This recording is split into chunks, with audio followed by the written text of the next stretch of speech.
साहब, कई खुतबों में आपका बयान सुना कि कुरान पाक में कोई ऐसा शोशा भी नहीं, एक भी जो फालतू हो। तो सूरतों के आगाज़ में काफ़ी जगह है मुक़त्तात हरूफ आए, हरूफ मुक़त्तात। क्या ये इसी तरह वही के ज़रिए नाज़िल शुदा हैं या बाद में मिलाए गए हैं? इनका कोई मतलब नहीं बयान किया। हाफिज़ ज़ुबैर साहब, तौबा तौबा, किसी की मजाल थी कि अपनी तरफ से बनाकर कुरान में लिख लेता। वही है, अल्लाह की तरफ से उतरा। अलिफ लाम मीम हा मीम काफ हा या जो भी है मुक़त्तात अल्लाह की तरफ से उतरे। मगर इस बारे में जो उलमाए इस्लाम ने ये कहना शुरू कर दिया ना कि इसका माना सिवाय अल्लाह के किसी को मालूम नहीं। कुछ से कहते हैं रसूलुल्लाह को भी मालूम नहीं, कुछ कहते हैं ना यार ये तो बात गलत हुई, अल्लाह ने फिर हजूर को बताया क्यों? अगर आपको समझ ही नहीं है, उन्होंने इतनी मेहरबानी की नहीं, अल्लाह रसूल के दरमियान राज है, अल्लाह जानता, रसूल जानता और कोई नहीं जानता।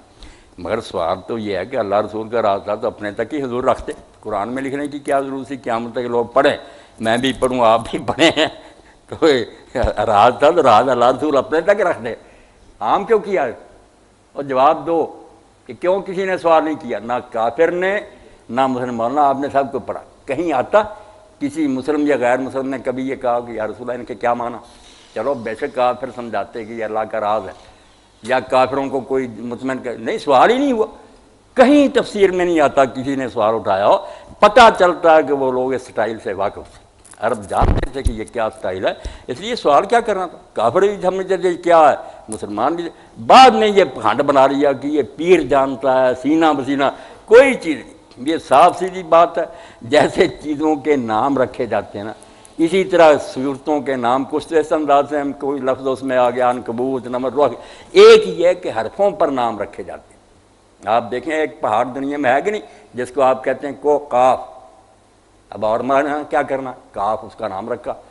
हज़रत यूनुस अलैहिस्सलाम मछली के पेट में गए, उसको नून कहते हैं, मछली को अरबी में नून भी कहते हैं। वज़न नून ज़हबा मुआद, नून मछली का नाम। इसी तरह बात सबक जो है ना, जैसे हम लेसन शुरू करते हैं कायदा फर्स्ट दो, इस तरह ही ये सूरत जब शुरू होती ना, अस्मा सुवर, कोई इसमें राज नहीं है, सूरतों के नाम है अरबों के तरीक़ा से। इसीलिए जो ग्रुप ऐसा ना कि उसका मजमून एक ही चलता जाता, जो जैसे सबके एक दो तीन होता ना, उसके हिस्से होते।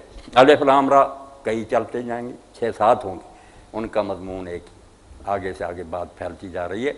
अलिफ लाम मीम पहले दोनों हैं, आगे भी जाकर फिर जो है ना सूरत लुकमान वगैरह उसमें, तो जिनके नाम एक है ना, वो समझें जैसे एक सबक होता, 2-4 सबक छोड़कर फिर वही आ जाता, वहाँ नंबर 2 लिख लेते हैं। ये सूरतों के नाम है, इसके साथ कोई शाय नहीं। इसलिए ना काफिरों ने सवाल किया। अगली आयत आप पढ़े, उसमें इशारा आ जाता, पहले जिक्र हो जाता अलिफ लाम मीम कि ये सबक कौन सा है, अलिफ लाम मीम। आगे आ जाता ज़ालिकल किताब, ज़ालिका का इशारा किसकी तरफ? अगर कोई चीज़ बयान नहीं हुई, ये किताब इलाही है। ये इसीलिए कि नाम सुन चुके हैं कि ये सब जिसका नाम आपने सुन लिया, ये क्या है, अल्लाह का कलाम है, इसमें कोई शक नहीं। अलिफ लाम रा तिलका आयातुल किताबिल मुबीन, तिलका वरना तिलका इशारा किसकी तरफ?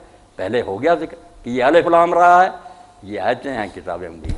इसलिए ये अरबों के मारूफ तरीक़ा के मुताबिक वो खुतबों के नाम रखते थे, पहाड़ों के रखते, उन्हें कोई परेशानी नहीं।